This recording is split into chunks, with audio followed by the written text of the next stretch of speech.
किसी भी चीज को खरीदने के लिए बजट सेट करना बहुत जरूरी होता है, और जब बात मिड रेंज वाली हो तब तो सोच समझ के डिसीजन लेना पड़ेगा, नहीं तो टमाटर के दाम पे केले खरीद के आ जाओगे।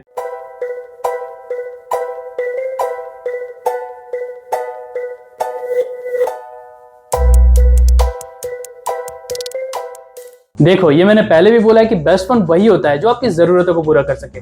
शौक के लिए तो लोग आईफोन लेते हैं, और इसलिए आज मैं आपको 20,000 के अंदर हर एक कैटेगरी का बेस्ट फोन बताने वाला हूं, ताकि आप अपनी रिक्वायरमेंट्स और प्रायोरिटी के अकॉर्डिंग बेस्ट फोन चुन सको। एंड अगर आपने इस वीडियो का एंड तक देखा तो एक बोनस फोन भी बताऊंगा। उस फोन को लोगे तो जिंदगी भर स्ट्रगल करने की जरूरत नहीं पड़ेगी।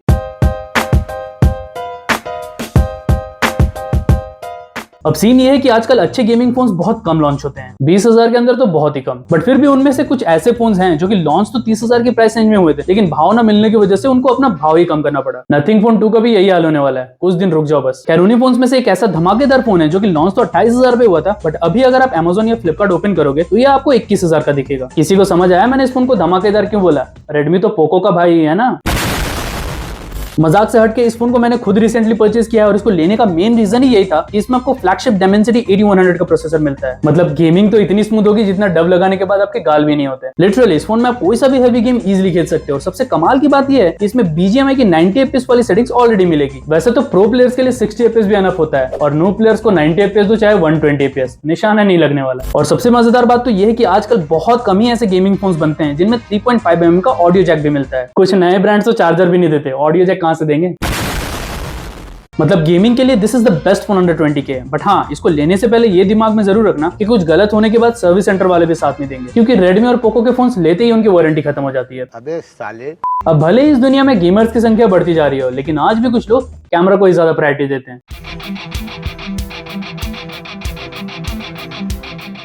फिल्टर लगाकर कितनी भी फोटोज क्यों ना ले लो, अगर कैमरे की क्वालिटी ही बेकार है तो फोटोज अच्छे नहीं आएंगे, सच में। अब अगर पैसों की कमी नहीं है तब तो आप इजीली सैमसंग पिक्सल और आईफोन जैसे कैमरा का मजा उठा सकते हो, लेकिन मेरे जैसे मिडिल क्लास वालों का क्या? हम क्या करें? आप लोगों के लिए इस प्राइस रेंज में Realme 9 Pro Plus बेस्ट रहेगा। इसकी प्राइस भी Amazon और फ्लिपकार्ट पे 20,000 के आसपास भटकते रहती है, और अगर इसको खरीदना है तो आपको भी Amazon और फ्लिपकार्ट पे भटकते रहना पड़ेगा। जैसे ही ऑफर मिले लूट लेना। अब मैंने इस फोन को कैमरास के लिए बेस्ट इसलिए बोला है क्योंकि इस फोन में आपको ट्रिपल कैमरास का सेटअप मिलता है, 50+8+2, जहां पे प्राइमरी सेंसर में OIS भी दिया हुआ है। और इस प्राइस रेंज में OIS मिलना उतना ही मुश्किल है जितना मेरे वीडियोस पे अच्छे कमेंट्स करते ही नहीं हो आप लोग। अब दिन में तो सभी फोन से अच्छे फोटोज आते हैं, बट इस फोन की असली काबिलियत तो रात में ही दिखती है, क्योंकि OIS होने की वजह से रात में भी बहुत अच्छी डिटेल्स आती है। हालांकि कलर्स नेचुरल नहीं है, बट देखने में तो अच्छा ही लग रहा है। और ऐसा नहीं कि सिर्फ इसी फोन में OIS है, Moto G82 में भी OIS है, बट सीन ये है कि इससे आप सिर्फ 1080p वीडियोस ही शूट कर पाओगे, लेकिन Realme में आपको 4K का ऑप्शन भी दिया हुआ है। अब अगर 20,000 लगा के भी 4K वीडियो का ऑप्शन ना मिले तो कैमरास के लिए उस फोन से उतना ही दूर रहना जितना समझदार लोग बिग बॉस से रहते हैं।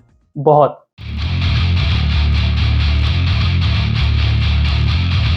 खैर, Moto G82 में भले ही 4K लेने का ऑप्शन ना हो, बट जब बात आती है सॉफ्टवेयर एक्सपीरियंस की तो बाकी सारे चाइनीज ब्रांड की फटती है इससे, क्योंकि इस फोन में आपको प्योर स्टॉक एंड्रॉइड मिलता है, ना कोई ब्लोटवेयर ना कोई एड्स। वही बाकी सारे चाइनीज ब्रांड जैसे Xiaomi एंड Realme में तो इतने सारे एड्स आते हैं कि Spotify भी शर्मा जाए। लेकिन इस फोन के साथ ऐसा बिल्कुल भी नहीं है, क्योंकि मैंने खुद Motorola के बहुत सारे फोन यूज किए हैं और कहीं पे भी मुझे वैसे एड्स नहीं दिखते जैसे आजकल Realme के फोन में नजर आते हैं। हाँ, स्टॉक एंड्रॉइड होने की वजह से कस्टमाइजेशन कम जरूर है, बट जितने भी मिलते हैं वो किसी और फोन में नहीं मिलेंगे। जैसे Motorola के गेस्चर्स आपको किसी और ब्रांड के फोन में नहीं मिलते। हालांकि ये यूजर टू यूजर डिपेंड करता है कि आप इसका कितना फायदा उठा सकते हो, क्योंकि बंदर के हाथ में नारियल भी दोगे तो वो खाने की बजाय किसी का सर ही फोड़ेगा। बट एक जगह है जहां Motorola का सिबिल स्कोर बहुत खराब है। मतलब सॉफ्टवेयर एक्सपीरियंस तो बहुत अच्छा है, बट अपडेट्स दिक्कत है। मतलब ऐसा नहीं है कि अपडेट्स मिलते ही नहीं है, बट कब मिलेंगे ये खुद Motorola भी नहीं जानता। लेकिन अगर अपडेट से उतना लेना देना नहीं है तो फिर ये फोन आपके लिए ही बना है। अब most of the normal user के लिए ये फोन एक कंप्लीट पैकेज है, बट सब लोग नॉर्मल यूजर कहां होते हैं?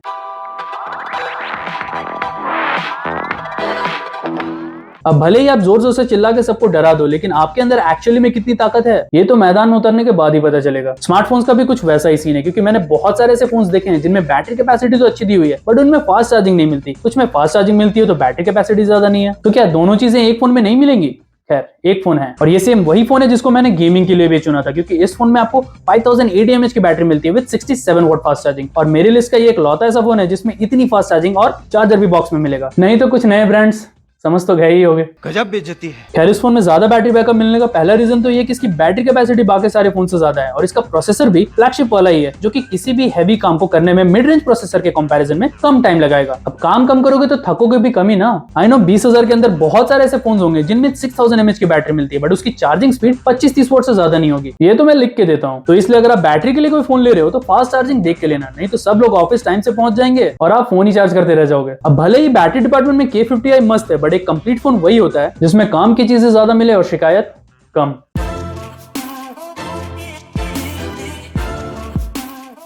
किसी भी एग्जाम में बैठने से पहले आपको उसका सिलेबस कंप्लीट करना पड़ता है और उसी तरह किसी भी फोन को परचेज करने के लिए आपको अपनी रिक्वायरमेंट्स कंप्लीट करनी पड़ेगी, नहीं तो दोनों ही केस में बुरी तरह फंसोगे। मतलब अगर आप एक हार्डकोर गेमर और सैमसंग का फोन लेने की सोच रहे हो तो बादाम खाना शुरू कर दो, उससे दिमाग तेज होता है। बट अगर आप एक नॉर्मल यूजर हो और आपको किसी भी चीज से उतना फर्क नहीं पड़ता है तो आप एक ऐसा फोन लो जिसमें सब कुछ अच्छा हो। यहाँ पे अच्छा का मतलब बेस्ट नहीं है। मतलब जैसे आपको कोई स्पेसिफिक नीड नहीं है और आप चाहते हो कि आपके फोन में सब कुछ ठीक ठाक हो, तो आप डेफिनेटली एक बार लावा अग्नि 2 को ट्राई करके देखो, क्योंकि इस बार लावा ने लिटरली कमाल का काम किया और इस फोन को सजेस्ट करने का एक और बड़ा रीजन है। अब ऐसा नहीं है कि इंडिया में बना है सिर्फ इसलिए सजेस्ट कर रहा हूँ, स्पेक्स भी कमाल के हैं। 6.7 इंचेस की 120 हर्ट्ज वाली AMOLED display, 8GB RAM, Dimensity 7050 processor, 50 megapixel का क्वाड कैमरा सेटअप, 4700 mAh की बैटरी, 67 वोल्ट की फास्ट चार्जिंग और इस प्राइस रेंज में इसका design one of the best है। वैसे डिजाइन तो अपनी अपनी पसंद होती है, बट इसका डिजाइन थोड़ा सा यूनिक है, क्योंकि जहां पे बाकी सारे brands vertically camera cut out देते हैं, इसने अपने पीछे वाले भाग का पूरा इस्तेमाल किया है। क्या बोला तूने? मतलब बैक के साइड में आपको एक बड़ा सा सर्कल मिलेगा जिसके अंदर 4 कैमरास लगे हुए हैं, बट काम के तो 2 ही हैं। और फ्रंट की साइड में आपको कर्व डिस्प्ले मिलती है जो कि इस प्राइस रेंज में रेयर है। हाँ, और भी कुछ फोन्स हैं जिनमें कर्व डिस्प्ले दी हुई है, लेकिन उनमें बाकी सारी चीजें कच्ची पक्की सी है। लेकिन इस फोन में तो डिस्प्ले भी अच्छी है और परफॉर्मेंस भी। एक बार ट्राई करके देखिए। अब कुछ लोगों को लग रहा हो कि वीडियो खत्म होने वाली है, पिक्चर अभी बाकी है मेरे दोस्त। अच्छा, शायद आप भूल गए कि मैंने वीडियो के स्टार्टिंग में ही बोला था कि जो भी इस वीडियो को एंड तक देखेगा उसको मैं एक बोनस फोन बताऊंगा, और जो मैं बोलता हूँ वो मैं करता हूँ। तो इस फोन का नाम है Realme GT Neo 3T। I know कुछ लोग बोल रहे हो कि भाई ये तो 25 का मिल रहा है, बेवकूफ क्यों बना रहे हो? बेवकूफ तो आपको Realme वाले बना रहे हैं, क्योंकि कभी ये 25 का दिखता है, कभी 30 का और कभी 22 का। और लास्ट टाइम वाली सेल में तो ये 19 का भी आया था और उस टाइम पे लोगों ने इसको परचेज करने के लिए अपना पुराना फोन भी बेच डाला था। इस बार पता नहीं क्या करेंगे। खैर इंतजार करते रहना, और जैसे ये फोन 20 के आसपास नजर आए छोड़ना मत, नहीं तो बाद में बहुत पछताओगे। अगर अब भी किसी को समझ में नहीं आ रहा कि भाई मैं फोन कौन सा लूं, तो इंस्टाग्राम पे मैंने एक अकाउंट बनाया जहाँ पे मैं सबको रिप्लाई देता हूँ।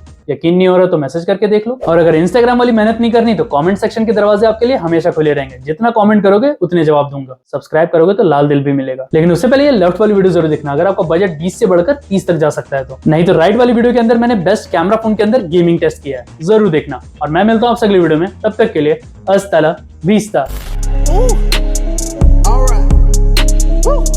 This is light work.